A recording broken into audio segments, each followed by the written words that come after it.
Hey, welcome to the podcast this week, where we talk about what's going on in nerd and pop culture. I'm Matt. Nope. Try again. Well, if you've been listening to any of this pre-roll, you understand. Why are we even doing this at this point? I don't know. I'm Scott. That's Matt. Matt. Let's just fucking... I don't know. What? You're in charge now. You're the captain now. What's going on? There's two things that I forgot that I had written down. Marvel's Runaways has gotten picked up by Hulu for a pilot, and then depending on how the pilot does, they want to pick up the series. So this will be the first time that Hulu has done a Marvel series. The series director from Gossip Girl is attached right now. Josh. That makes something. sense. It's a teen show. Yeah. It's very CW-ish. Yeah. Do you want to give a little backstory on the Runaways? I don't really know anything about Runaways, except that they're it's like the children and, of supervillains. Yep. But that'll be interesting. I don't know. It might be a reason for me to keep my Hulu subscription. Otherwise, I'm pretty tempted to cancel it. Yeah. Save myself, was it like $10 a month? It's like $8, $7.99, I think is what it is. We were about to cancel the Hulu subscription, but then Ashley, I kept telling her we should watch You're the Worst. They have it on Hulu. Season 2's on there now. Yeah, and she was like, oh yeah, whatever. And then eventually I was like, I'm just gonna put on an episode because she was like reading or looking at something on her tablet. And then, next thing you know, we're like 5-6 episodes in, and she's loving it. Binged the first 2 seasons in, I think, 3 days. Yeah. It's a great show. Because I watched all of season 1 on Hulu, and I was like, where's season 2? Shit. So I bought it all on Google Play. Yeah. With my rewards points. I got a few episodes for free, and then I'll just pay out of pocket for the rest. I watched all of season 2 in, I think, 2 days maybe. So maybe I did it all in like 4 days. Yeah. But season 3 starts next week. Something like that. But you need FXX. Isn't it on that one, or is it on just regular FX? Ooh, I think it's on FXX. Okay. Yeah. But it's not a comedy. It's a premium channel though, for all those that don't know. I'm gonna buy it. I'm just gonna buy the season pass on iTunes because that's what I do for cable shows that I can't watch anywhere else. Yeah. To just do that. Anyways, we got there for Marvel Runaway. Yeah, so who gives a shit about Runaways? Go watch You're the Worst, one of the best shows on TV right now. But it'll be interesting to see how this shakes up. Yeah, if it's any good, maybe I'll keep my Hulu. It's going to be a ways off, and a part of me feels like this is going to be rolled into Hulu's, how they're repositioning themselves for next year, where they're also going to have like live TV and stuff like that, where this is probably going to get baked into that more premium experience that might be like $20 to $30 a month. In which case, I don't know if I'm going to go for it. I'm just realizing how broke I am when I'm trying to get caught up on all my bills and stuff from when I was stupid. So I'm like, man, I think I'm going to go through and cancel a bunch of subscriptions to shit I have that I don't really use that much. Might have to cancel some Patreon stuff that I have maybe, or I save money where I can, even though it's $5 a month, it's but that's an extra $5 I could have for eating. So I have to eat rice for a week.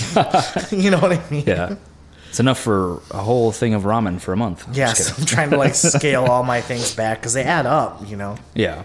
I could save an extra, that's an extra $30 a month. I gotta figure out how to cancel my public radio subscription though.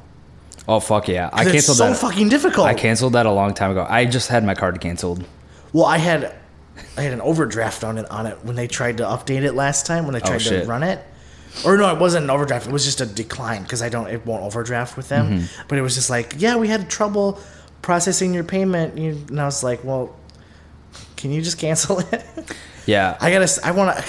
There's no easy way to just go in and cancel your subscription. I'm not even joking you. I called my bank and said, I lost my card, and just had them cancel it because I couldn't figure out how to do it. I called the people and was like, can you please, I don't want to do the donation anymore. I don't need to stop. Next time, whenever it's up, I need it to be done. And then they didn't do it. And then I called again and they're like, oh, but do you want to up your donation? No, I don't want to up my donation. Do you want to do a one-time donation? No, I don't. Just fucking stop it now. And I was like, okay. Oh, hi, bank. I left my wallet somewhere. I don't know where my card is, blah. And then they canceled it and sent me a new card. Yeah, I think I'm up to like $15 a month or whatever, my public radio thing. Just from years of like signing up to get like bonuses and stuff. But I'm just like, I need to cancel this. It's $15 extra dollars a month I could have. Yeah. Because I'm not getting anything out of it. I mean, yeah, I'm supporting public radio, which is what I listen to, but like, I can't do it. I can't afford to do that anymore. Yeah. So maybe I'll just cancel my card. I'm telling you, it's the easiest way. Because then it'll also cancel everything else. And then you'll have to re-go in and just do what you want to do again if you want to keep It'll be anything. like 2 things, I think. Yeah. I don't use enough. Yeah. I don't Netflix. I use my dad's account, so I don't have to worry about that. I have to redo my YouTube Red, but like that'll take like 3 seconds. Yeah. So, yeah. Yeah, that's the easiest way to just start up from scratch. Yeah. Just lost my card. Give me a new one. Yep. Then it will be good because then my card won't be saved on my Google anymore to make all my online purchases super easy. Yeah. So to make buying anything online like one step harder. So yeah. Like, I'm not gonna. Oh, my wallet's over there. I'm not gonna do that. I don't know the card number off the top of my head. What's the security code? I have to do that. Last time I redid my card, I went into the bank. I don't want to go into the bank again, so I'm thinking I just call. Yeah. I'm just call or I think I can go online and do it because I have Wells Fargo. Anyway, that was a cool tangent. That was number 2. DC's first gay superhero series is coming to CW Seed next year. Freedom Fighters: The Ray will be set in the Arrowverse, similar to Vixen from last year.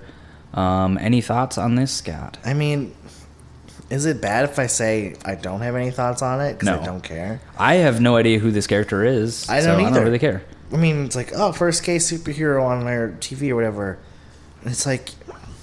It also depends on how they handle it. Long overdue. Yeah. If he's like overtly gay for the sake of being gay, then it's probably going to end up being a bad thing.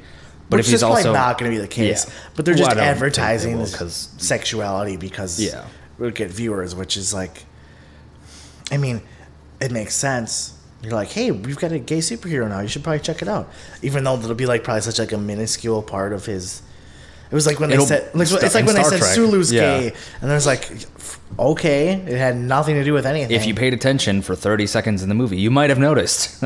It's like the same thing as like anything else. It's just like that's just who they are. It doesn't. But someday none of that will even matter. Yeah, hopefully. If we're still around. The cool thing about this, though, is similar to Vixen. Vixen is now appearing in live action stuff. Yeah. Although now it's a different actress, just because. But she's playing a different version of the character. Because the actress that voiced Vixen, I think she appeared in. She did appear in Arrow. Yeah, but she had other obligations, so she couldn't commit to Legends. Yeah, because Legends. I forget how the contract works, but it's like basically you have to be available even if they're not going to use you because they don't give the scripts out until like the week before filming or something like that. So it's like you have to be open to showing up. Whoops. I forgot to. It's okay. I also did. So I'm glad it happened. I did. Well, I honestly, the reason I was going to do it, and then I thought no one's gonna send anything to me. No one ever does. I always put it on vibrate and nothing happens. Yeah. So I'm just like fuck it. So the one time I don't do it, God. 2 in a row. That's bad. Well, that's that for that. Do we want to talk about the Rogue One trailer? This released. Yeah, you brought it up. We totally recording last week's episode. It aired on the Olympics, and then we haven't been able to talk about it yet. To me, it's a really cool trailer, but at the same time, I already want to see the movie, and I'm already intrigued. I don't know if I need any more stuff to come out. It's just like with Rogue One, or not Rogue One, God damn it, with Episode 7, where it was like that first teaser trailer came out, and I was like, all right, I don't need to see anything else because I'm going to see this movie regardless. It's kind of like that to me, personally. I think it's less... So, like, with Episode 7 stuff, I was like, I want to see more because I was so like excited about it. Rogue One, I'm gonna see the movie, but I'm not like, it's a prequel, right? I don't get that excited about prequels because like, well, I know where this ends. We don't know where it ends for these characters, though. Right? But we know like enough. The overall story, right? Yeah. So I'm not like, okay, this is. I'm not so pumped with episode 7. It was like, it's been 30 years story wise. Like, what are we gonna like? What is the world gonna be like now? Mm-hmm. Like, I want to see more. But this is like, well, we've already seen everything from this era. Nothing's that exciting. I mean, there is some cool stuff when they're like shooting down the AT-ATs with like RPG missiles or whatever, and, or like them fighting with AT-ATs in like a tropical area. Like, that's so cool. Fucking sweet looking. Donnie Yen is like the blind, like he was like follower of the Force religion, and and what is it, Felicity Jones? Is that her name? Yeah, that's her name. Where she's like like walking, she's like shooting a TIE fighter with a handgun or whatever. That's cool. But yeah, I'm really interested to see how they fill out the lore of this series, because like the original trilogies, for how great everybody holds them up to be, it's a lot of like they mention something once in passing and then never go into detail about it. And like this is their chance to be like, okay, this is how the like religion of the Force followers works, or like this is how this is how like warfare actually looks, because in the movies, like in all of them, we hardly ever see real warfare. It's like we see the end of one little skirmish, or we see, you know what I mean? Like we don't actually see all of the troops on both sides. Real battles. Yeah. It's like, this is what Luke did to get into some wacky situation. Yeah. So that'll be interesting. And I really like Felicity Jones, so I think she'll do a good job. And the rest of the cast looks compelling. I know. I've realized, like, as of recently, especially with all these like disappointing movies this summer, like it's just been a dumpster fire of a summer. A lot of them, like my favorite movies, end up coming out in like the Oscar season. Yeah. Not necessarily like Oscar movies, but like Star Wars last year. Creed, I guess Creed was an Oscar movie. Creed came out last year, one of my favorites. Like something about that, like October to November, like November time, like those end up being some of my favorite movies I see. Yeah. And this summer has just been like I said, a dumpster fire. Mm-hmm. Yeah, it has not been great. There's been movies with potential, but that's about where it ends. I think the best movies I've seen, like if we're counting specifically summer, Captain America: Civil War, the beginning, Swiss Army Man. I have not seen that yet. I've listened to the soundtrack though. Do you like the soundtrack? Yeah, the soundtrack is fantastic. So I love Andy Ho. You'll probably love the movie. Yeah, to me, so many people were like, it was a weird movie. It's like, how did you not know that going into this movie? It's a farting corpse. Yeah, it's beautifully shot too. Sometimes I feel like people take things too seriously. Like they treat everything like it needs to be this weird artistic, like perfect representation of whatever. And it's like, dude, they had an idea for a film. They somehow made it happen, and they shot it really well and had really interesting music and soundtrack to it. So it's like, I don't know. I'm not expecting a 10 out of 10 movie. I'm expecting something that entertains me. Yeah, I mean, weird doesn't mean bad. Weird can mean amazing. Mm-hmm. And that's what I thought with Swiss Army Man. Yeah. Any other good movies this summer? Let me pull up my list. I've been keeping a list of movies I've seen so far this year, just so I can, when I do my top 10, because we want to do a top 10 show at the end. We need to get Ben and Catherine back on again, too, to do it. But Star Trek Beyond, I love Star Trek Beyond. That was great. Sausage Party was good. I liked it. It might be the weirdest movie I've seen this year. Yeah. Topping out Neon Demon. Yeah. It's a weird concept for a movie. And then I keep because we're already in August and I'm forgetting a movie I saw in May, but The Nice Guys was fantastic, and Neighbors 2 was probably better than the first Neighbors. Yeah, that's what I heard from a lot of people. I didn't see it, but I'll probably pick it up when it's on Redbox or something to check it out, because I enjoyed Neighbors. It was good. I mean, it was one of those like, whatever. Yeah. I'll see it for $5, like one of those throwaway comedy movies. But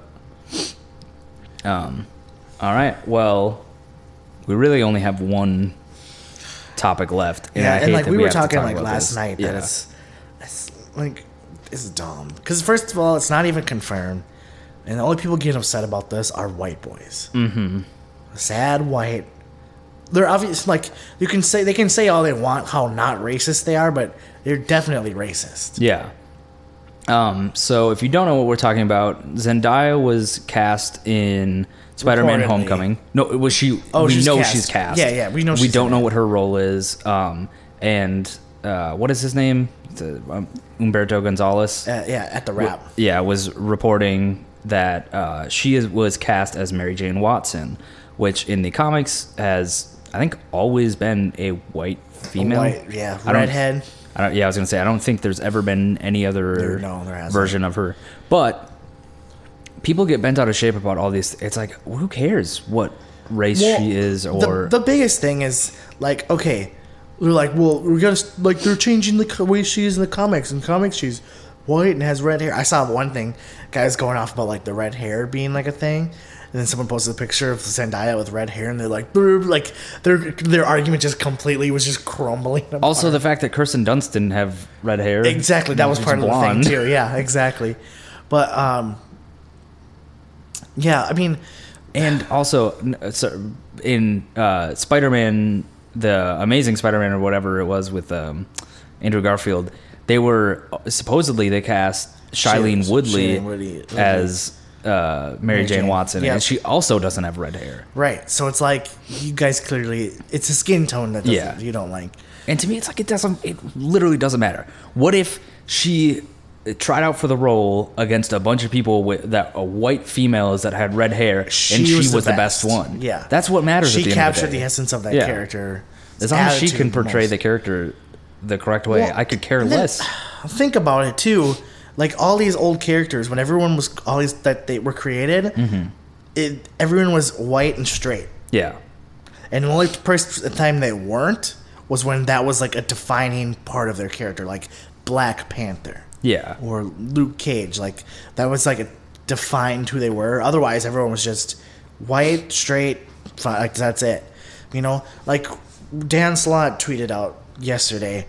When Spider-Man was created 2 years before black and white water fountains were no longer a thing. Yeah. Like, so... Characters evolve. Like, doesn't it make sense in these modern movies to maybe kind of like... I don't want to use the word like rectify, but like fix things, like update them. Well, also, it may not even be... Like I said, it may not even be a thing about, we wanted to cast a black female as Mary Jane. It might have just been she was the best one that tried out for the role. She was the one we liked the most. Because I was listening to one of the podcasts was talking about, and they were talking about how Zendaya has apparently like casting like directors or whatever will tell people to check out Zendaya because she has great comedic timing. I was like, well, then that makes sense why she's in this movie. You know, and also because the cast for Spider-Man is super diverse. You think about it. Takes place in Queens. Of course it's going to be diverse. Yeah. It's not it takes place in... It would make no sense if everybody was white. Right. It wouldn't make any sense. It doesn't take place in my hometown where everyone's white. Yeah. You know, it would just make sense that way. So I welcome it. I'm fine with it. I don't even... But like I said before, too... this is not confirmed either. So it's like that people are getting their panties in a bunch. That too, not even knowing if it's I also true. said I don't even really care what they're doing with Spider-Man anymore this time. Because it's like...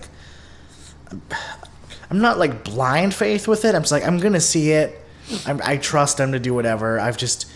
There's been enough Spider-Man things where I'm just like, just do whatever the fuck you want. And we'll see if it's good. I'm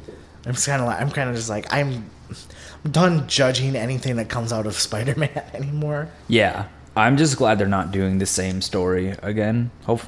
Fingers crossed. I mean, I know what they're saying. It's not an origin, because by this point he'll have been Spider-Man for like a year or something. And then it sounds like he's gonna kind of be dealing with his rogues gallery and probably older villains, like the lower level villains for right now. Oh, it's gonna have Shocker and Vulture. Sorry. But to me that's totally fine. Yeah, because those make sense for if it's gonna be like quick capture, or like he quickly foils them, and it's just kind of showing like he knows what he's doing or whatever, and then maybe by the end of the movie he hits a bigger force that he can't really deal with. I just want to see Green Goblin and Doc Ock again sometime. Yeah, I just like it more Doc Ock than Green Goblin, because Doc Ock to Green Goblin, I guess, is like Spider-Man's like arch enemy, but to me it's really Dr. Octopus. He's Spider-Man's greatest enemy is Dr. Octopus. Mm-hmm. So I'd like to see that again, but like I said before too, I don't care. Yeah, chances are it'll be good, hopefully. Yeah. I mean, they haven't really steered entirely wrong yet. There have been movies that haven't been fantastic, but right, for the most part, I don't think there's been any movie of theirs that I walked out and was like, that was terrible. At least since the new MCU has come about. So, do you have a music minute this week? You bet your butt I do. Guess what finally came out yesterday? Oh, yeah. I know. Frank Ocean's Blonde just came out. I haven't listened to it yet because I was dancing to emo music all night last night. Yeah, for those... Well, I guess nobody knows. Last night at First Ave, they had emo music, dance night or whatever. And we both went. And kind of like separately. We're like, oh, you're going, I'm going. Yeah, I was like, oh, sweet. Basically, it was a DJ played emo music all night. It was like Taking Back Sunday, Fall Out Boy, Panic at the Disco, My Chemical Romance, The Used, Under Oath. There was like weird ones too, like Foo Fighters a couple times. Yeah, the Foo Fighters song was kind of. But I understand because I was thinking about it in like all the. We still would listen to that in middle school. Yeah, that stuff was being played or like listened to as well as it was just I wouldn't have thought of that. They played a Green Day. They played When I Come Around, and I was like, oh yeah, I definitely listened to that in middle school, even though that song's a year younger than I am. Mm-hmm. You know, and but they've also played Fucked Up, Queen of Hearts, and I was like, this came out like 2010, 2011. They played, I want to say it was like Sleigh Bells at one point, too. Must have been before I got there. So they did play some like other stuff or newer music that I wouldn't consider emo music, but maybe is like within the same demographic. But it was a fun time. It was good. I had 2 beers. I think I'm just physically exhausted, where I basically feel like I'm hungover. My head just hurts from not drinking enough water, just sweating profusely because it was so hot in there. Yeah. Like, not even, because it wasn't even packed. It wasn't even busy. No, I mean, to put it in perspective for people who don't know First Avenue, it's a venue that has a 1,500 person capacity. There was maybe 200 people. Yeah, 250. Maybe. Like, at the most. Yeah. It was really dead. Because I've been to First Ave where you can't move an inch anywhere. Yeah. Upstairs, downstairs, pit, side to side. You can't move. But this year was like freely walk wherever the hell you wanted to. It was nice, though. It's kind of liberating. You're like, oh, I got all this space. But like even just standing still like by the bar, sweating, just dripping, not even moving. That's so. But then you go outside and it was cold. It was like 50-something degrees outside, and you're just like, holy Jesus! The sweat freezes to you. It was a fun time. But anyways, Frank Ocean's Blonde. I'm gonna listen to it. Yeah. This week. How are you gonna listen to it? You can buy it on iTunes. Oh, okay, you can buy it on iTunes. It's on Apple Music, but I heard that you can buy it on iTunes. Okay, I was going to say, because the first day it released, it was only available to Apple Music subscribers as a visual album. That was different. That was a different album. I thought that was the same. I thought it was some of the songs from the album. Completely different. Huh. Yeah. Weird. He released 2. He released a visual album and like a traditional album. Okay. See, I thought it was like Beyonce's whatever thing. Oh, Lemonade? Yeah, where it was like there was a visual album that was literally the songs with added fluff in No, between. yeah, he had 2. Yeah. Huh. So, but that's why it took 4 years. Yeah. But this released yesterday on Apple Music, and I think you can buy it on iTunes too. Yeah, it's like 17 songs. Yeah, I have to see how much it is. See if I can. Even it's probably $20 right if I. $20? That's expensive. Probably not that much. Beyonce's Lemonade was $18.99, when it came out on iTunes. Well, we'll see, because I might not have the money to get it right now. Yeah. I'll have to wait till next week. The other thing is, if there's certain locations across the country where they have pop-up shops that are giving the album away for free, the physical album, which makes no sense. You have to either have to purchase it on iTunes, be an Apple Music subscriber, or get it for free if you live in a convenient location where you can visit. I'd have to look up to see what it was. Probably not going to be in Minneapolis. No, I think my guess would be like L.A., New York, and a couple places. Maybe Chicago. Yeah. Nothing good ever comes to Minneapolis. Yeah, it's sad. Sucks. Yeah, so I'll try to listen to it and maybe have like a review of it next week or something, because it's only been hyped since he announced. I'm very interested to see if it lives up. People are saying good things, but that's like people I would expect to say good things. Yeah. Because they've had like such a boner for it. Or me, I'm just kind of like, I'm really interested in Frank Ocean's new album. I hope it comes out. I want to check it out. Yeah, to me it feels sort of like The Life of Pablo. I was really excited for it. Like and people, I was so disappointed. yeah, I feel like people are excited now, and I'd love to see like a week from now, 2 weeks from now, when people, well, like everybody or a majority of people, even who are like mild Frank Ocean fans, got a chance to listen to it, and they're like, it's not really that good. That's been like every like hip hop R&B album this year. Like Life of Pablo was meh. Views by Drake was nah. You know, Hotline Bling still a banger. Coloring Book by Chance was good, but still like not as good as like his last stuff. But like, so it's interesting to see where Frankie O is gonna land here. Yeah, I mean, 4 years is a long time to not put out an album. Yeah, some bands are like that though. Yeah, but I mean, like now, if you want to be. And I suppose it's probably because 2 years is usually like he was featured on a bunch of stuff, and he was busy doing other things, others like side projects and stuff. So I guess that kind of makes sense. But yeah, 2 years is the typical release cycle. Well, with Kanye's Yeezus came out 2013, I think. Life Pablo, so that was 3 years for that one. Yeah. Green Day's got a new album coming out in October too. That's been 4 years since their last thing. Yeah, but these are like Frank Ocean. That was his debut album. He's a lot 4 smaller. Years between your debut and your sophomore is kind of like Green Day could take a 10-year hiatus and was telling my friend Green Day could quit making new music altogether and they'd still be fine. They could still tour and sell out places. Yeah, I'd have to look into it. I wonder if I'd have to really dig in and see if they have full writing credit for their music, because if they do, their shit gets played all the time. I think they do.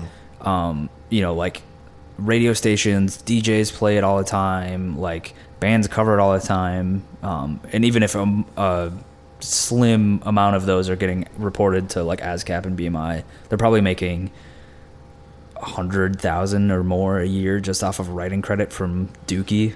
Like from Dookie, because that, you know, like When I Come Around, they play almost every song on that album on the radio all the time. Yeah, still.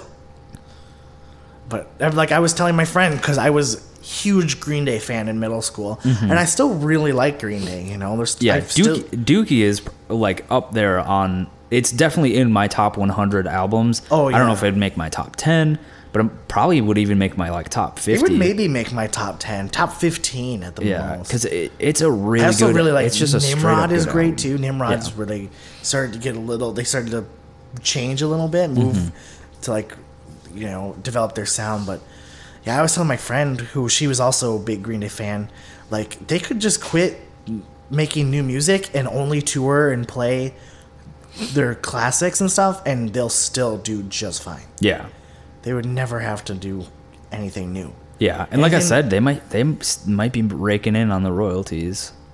Yeah, it all depends on too, and then like their own personal spending and stuff. Yeah, that's true. Yeah. Whatever, but like they could just, if they didn't want to write any new music, they could probably get away with it. That's for like the same for a lot of bands. Could you imagine if bands like even Linkin Park just played songs from their first two albums and went and toured? That shit would sell like hotcakes. Well, it's like Smashing Pumpkins. I don't want them to put out anything new because it's not good. Just if they could get the old band back together and tour stuff from Gish, Siamese Dream, Melancholy, maybe Adore if they really want to or whatever. But like that stuff, that's like they would never have to do anything else. Yeah. And it's like if Blink-182 if Tom never left, they wouldn't have to put out any new albums ever. They could tour and sell places out just on their first 5 albums. Mm-hmm. Yeah, but I understand. Like as a musician, you want to make new stuff. You want to change, but I'm saying they didn't want to. They could. Yeah. If they wanted to just be lazy and be like, fuck it, I can't come up with anything. Yeah, and this is kind of a side tangent. We've been going on a side tangent for a long time. That's what the podcast is now. I don't even care. But there was a report put out last month that 2016 is the first time ever in the history of music where older records are selling more than new records. Really? Yeah, this year, even with Lemonade and Life of Pablo and all this stuff, record sales, that was me, sorry. Record sales for like old albums, like they're like Beatles and like, you know, Nirvana, stuff from the 90s. So like stuff all the way from the 60s to like early 2000s. Those physical albums are selling more than any new music, including digital and that includes streaming. Streaming? Yeah, that includes streaming with they have like a comparable rate where it's like 1,000 streams equals 1 album sale or something like that, or 10. I can't remember exactly how it works, but yeah, I was like, it's crazy. That is so weird. But but it makes sense. It makes sense. I've actually been buying old albums. Yeah. Well, and like now with vinyl sales are also going up. People are like buying things that they already have on even vinyl. If you have even if you have the digital version of the album, they're never going to listen to the vinyl. Although I love putting on a record and just like sitting down and listening to it. It is something nice about that. I'm not much of an album person per se. I like singles usually and songs and just like standalone songs, and then I'm a playlist person where I'm like, this is my playlist and this is, you know, all these songs together form this whole that way. Yeah, I like playlists for like moods. Like I like to set like it's got to be like something that drives a mood or something like that. But I don't know. There's something about listening to an album the way somebody wrote and arranged, like the way they wanted it, that it's like, oh, that's really cool. I never noticed that. You know. Whenever I listen to an album completely, I always make sure it's front to back in order the way they wanted it to. Mm-hmm. Nothing fucky about it. And yeah, I do like sometimes just throwing on a record and just chilling. You know. Yeah. It's a good time. It's both. Unless you have something else you want to talk about. No. I'm going to be moving soon. Did I tell you that? No, you did not. My old roommate, Sam, got a house. Yeah? So I'm going to rent from him. Where at? Columbia Heights. Okay. Off 694 and University. So it's pretty huge house. Really big. Yeah. Big basement. He's going to have a projector screen down there and stuff. Nice. 3 bedrooms. There's only 2 of us, so we got to find a third person or something. But when do you guys move? Probably like the end of September, beginning of October. Nice. So pretty soon, yeah. He was just like one day because he was trying to get one house and the guy was just dicking him around. So he's like, "Fuck you! I'm gonna keep looking somewhere else." Walked through this house, and then he like calls me and he's like, "So I just put an offer in on this house, and well, they accepted it." So I was like, "Well, okay, cool, I guess." What's rent like, if you don't mind me asking? I don't know yet. It's going to depend on like what his payment is, and we have to work. I'm gonna have to sit down with him and work it out. I was just curious. Probably not too much. I'd rather like to have a third person there too, so it'd be even cheaper. But that's the hard part is the 2 of us finding somebody that we mutually like and someone we would want to live with. We're like, Sam and I lived with each other for 2 years in college, so we know it works. So it's trying to find someone else that we know we can jive with, who's not like super messy and not an asshole, and it's hard to find. Oh yeah, it's surprisingly hard to find. Yeah, like someone who's just like a normal, like doesn't get up at 6 a.m. and make super loud noise. Isn't out till 4 a.m. making super loud noise. Was that a roommate messy that you had before? Yeah. I don't want to talk about Well, my friend, he had roommates where he had one roommate who was a pizza delivery driver. Yeah. And he would come home at like 2, 3 in the morning and play music like on his stereo. Where my friend like was in the room next to him and had to get up at, you know, like 6 o'clock for work in the morning. Yeah. And so he'd go in the room and be like, "Hey, can you like turn it off or put headphones in or something or whatever? I gotta get up early." And the guy was just like, "You know, no, I don't really want to. This is how I just don't music right now." understand people, dude. It's like, and I was like, "Dude, be courteous." like that's like the worst. Like, no, I don't want to. It was like, it's 3 o'clock in the morning. You're listening to loud music. You're being a huge asshole. Yeah. Like, what I would do is I would just, if that person was up late and making loud noise and I had to be up early, I'd be up early and making as much fucking noise as possible and just like banging on the wall and like, "Oh, sorry, I was hanging a picture." It's like, fuck you, asshole. It's a war of escalation. Yeah. Anyway, let's get the hell out of here. Yeah. I'm gonna shower. I think I'm gonna go see a movie now.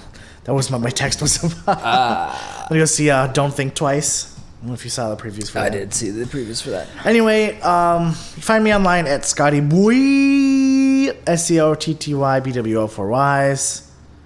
That's everywhere. Twitter, Instagram. I guess not everywhere. Mostly just those 2 places. Yeah. You can find me everywhere at Hagnerd, HAGNERD. The twits, the places that also works, Instagram, all those following places. You can follow us at Fuzzy Loaf on Twitter. If you're listening to this on iTunes, you can find us on YouTube by searching Fuzzy Loaf. Subscribe, like, comment, share with your friends, your family, your dog. I'm sure your dog would like it. It's soothing voices, you know. We're not soothing voices. No. If you're listening to this on YouTube, you can find us on iTunes by searching Fuzzy Loaf.